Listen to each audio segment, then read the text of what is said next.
ये जो तासुर है कि पंजाब हुकूमत काम नहीं कर रही, खासतौर पे आप लोगों के काम नहीं कर रही और अफसरान आपके काम नहीं कर रहे, इसलिए ये सारा ग्रुप बनाया गया है कि ये काम आपके नहीं हो रहे थे। असल मकसद ये था ग्रुप बनाने का।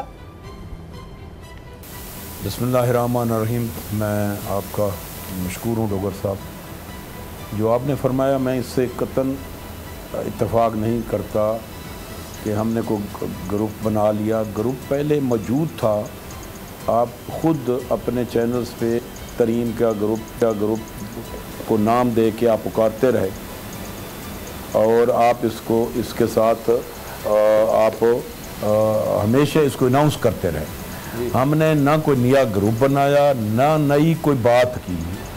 हम उस दिन खाने पे इकट्ठे हुए, उसी ग्रुप को रीऑर्गेनाइज की ताकि कल को कोई आदमी अपने तौर पे बात ना करे। ये दोस्तों की राय थी कि हम जब इकट्ठे हैं, हम ख्याल और इसी पार्टी में रहना है, इसी पार्टी के साथ है, तो हम इसको एक बेहतर शेप दे देते हैं। वही थोड़ा सा चेंज आई है जो शायद बाद में कोई इसको बढ़ा चढ़ा के पेश किया गया।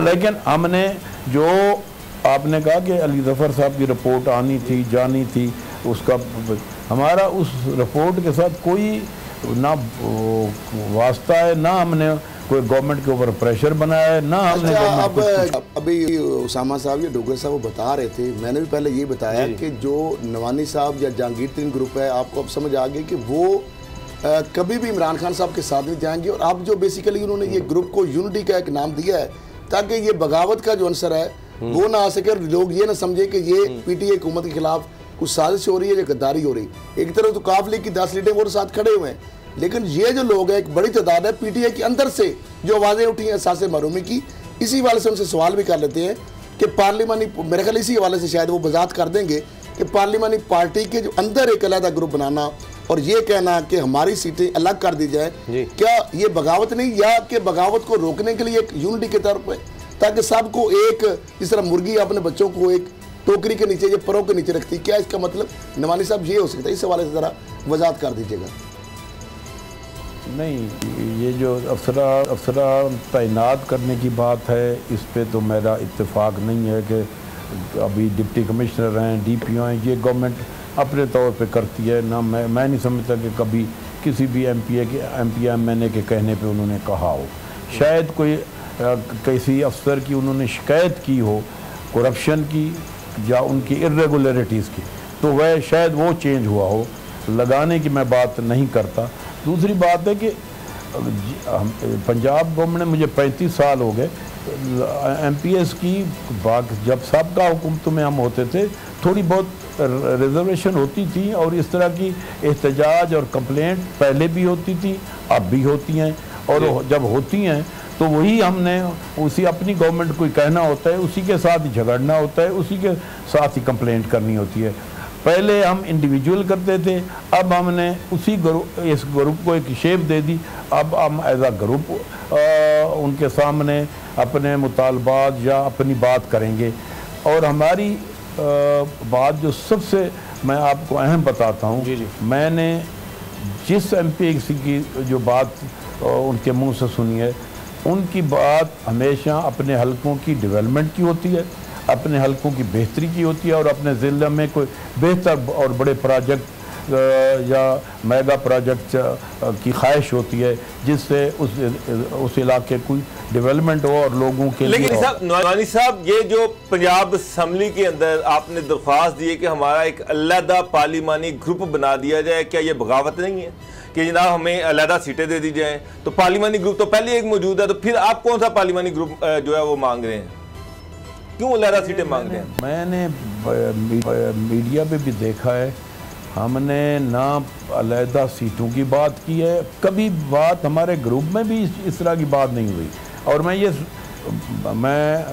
इतनी दफ़ा एमपीए रहा हूँ, इतनी दफ़ा मिनिस्टर रहा हूँ, मैं ये सोच भी नहीं सकता कि एक पार्टी में रहते हुए हम उस पार्टी में अलहदा पार्लिमानी पार्टी की सीटें मांगें या पार्लिमानी हेड की लिए अलहदा सीट मांगें।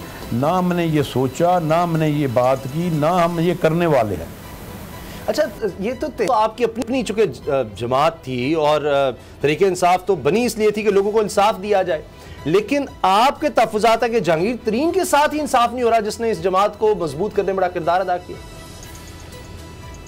गलत तब हो जब हमने ये सोचा हो, जो हमारी डिस्कशन हुई हो। इस बात पे हमारी ना सोच है, ना डिस्कशन है, ना हमारी ख्वाहिश है। अच्छा जी। अच्छा, अब नवानी साहब जिस तरह देखें ना, अब बहुत सारी उसामा साहब ये भी हमें देखना चाहिए कि हमने इसलिए रिस्पॉन्सिबल एक जर्नलिज्म कर रहे हैं। बोल न्यूज़ का यही एक वतीरा है।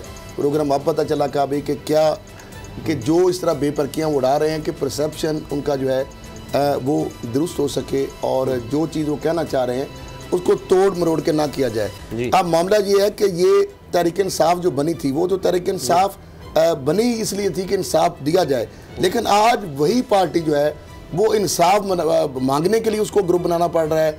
और उनके अपने जिस तरह आपने फरमाया कि डेवलपमेंट्स के जो काम नहीं हो रहे या तफजात है उसके लिए एक प्रेशर ग्रुप के तौर पर, और फिर कल जो मुलाकात भी हुई principal secretary to chief minister, क्या ये तफसात दूर हो गए और जो प्राइम मिनिस्टर ऑफिस से जो तासर दिया, इस हवाले से भी ज़रा वजाहत कर दीजिएगा। रिजर्वेशन इसमें है कि आप किसी भी पार्टी में, कहीं भी दूसरी पार्टियों में भी हम उनके गवर्नमेंट के साथ भी रहे हैं, अपोजिशन पे भी रहे हैं, और जहाँ देखा है ग्रुप पार्टी में हमेशा छोटे मोटे ग्रुप्स होते हैं, लाइकिंग डिसलाइकिंग होती है। असल वजह ये हुई कि क्योंकि जहांगीर तरीन साहब डिस्क्वालीफाई हो गए। जब डिस्क्वालीफाई हो जाता है, इलेक्शन ना लड़ो, बंदा खुद इलेक्टेड ना हो, तो उसकी जब गवर्नमेंट होती है तो उसमें उतनी से नहीं रहती। कुछ लोग ज़्यादा ताकतवर हो जाते हैं। हमारी जो इन्फॉर्मेशन थी या हमारी जो बात थी वो यही थी कि जो वहाँ कुछ लोग हैं जो जहांगीर तरीन को पसंद नहीं करते या उनको उनके साथ कोई अदावत है, वो एक साजिश करके उनके ख़िलाफ़ इस तरह के एलिगेशन लगा के और उन्होंने ये कार्रवाई की। और मैं डोगर साहब आपको यकीन दिलाता हूँ कि हमने पूरे मामलात को देखा है। जो स्कैंडल शुरू हुआ चीनी का, उसकी ना कोई FIR है, ना उसका कोई इल्ज़ाम है, ना उसका कोई बात है। या मनी लॉन्ड्रिंग के जो 7-8 साल पहले जो उन्होंने अपने एक अजीज़ को कुछ अरब रुपए दिए, उनकी कंपनी डेड थी चलाने के लिए, और वो भी डिक्लेयर्ड हैं इनकम टैक्स में भी और टैक्स पेड है। तो वो तो जब अदालतों में जाएंगे तो इंशाल्लाह उसका फेयर होगा। लेकिन हम यही चाहते थे कि जो बातें इनकम टैक्स में डिक्लेयर हैं, जो उनकी हर चीज़ टैक्स पेड है, तो उसके ऊपर कैसे केस हो सकता है। अगर उस पर कोई ऑब्जेक्शन होता तो इनकम टैक्स को होता, मतलब इनकम टैक्स वालों को होता, वो उनके सब्जेक्ट थे। मतलब ये FIA जब उनके नहीं थे, ये हम ये समझते थे कि ये मेलाफाइडी अटेंशन के साथ ये बनाए गए।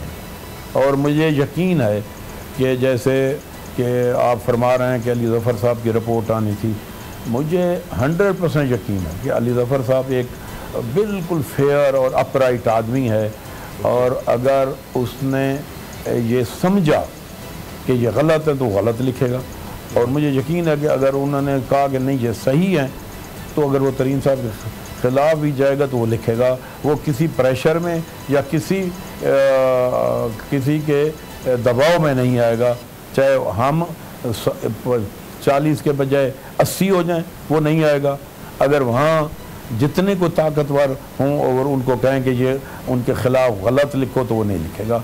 जो रिपोर्ट जो भी आएगी, चाहे तरीन के खिलाफ भी है, तो मैं कम अज कम। अच्छा, नवानी साहब तो चले दबाव में नहीं आएगा, जब उसकी रिपोर्ट आएगी उस वक्त देखी जाएगी। लेकिन जो उस दिन मीटिंग हुई जिसमें आपको पार्लियामानी लीडर बनाया गया, उस दिन ये तासुर दिया जा रहा था कि जैसे अब आपका टारगेट चीफ मिनिस्टर पंजाब है, उस्मान बुज़दार है, और उसके साथ साथ उस दिन अच्छा खासा उसको टारगेट किया गया। अगले दिन आप और आपके जो मिनिस्टर हैं वो जाके तार खुर्शीद जो प्रिंसिपल सेक्रेटरी उसके साथ मुलाकातें कर रहे थे, और वो उस चीफ मिनिस्टर ऑफिस से ये इंप्रेशन भी दिया गया कि जैसे आपके सारे तहफ़्फ़ुज़ात जो हैं वो दूर कर दिए गए हैं। तो फिर इसका मतलब ये कि आपके तहफ़्फ़ुज़ात दूर हो गए हैं। रिजर्वेशन दूर होने के लिए डिस्कशन होती है, जैसे कोई दोस्त बैठते हैं, लेकिन तो रिजर्वेशन जो दोस्तों की हैं, जब वो असल कंसर्न कॉर्नर से डिस्कशन होगी, वहाँ बातचीत होगी, तो मुझे यकीन है कि ये रिजर्वेशंस ये जो हैं नवानी साहब, सईद अकबर नवानी साहब, आपका मौक़िफ़ सारा सामने आ गया।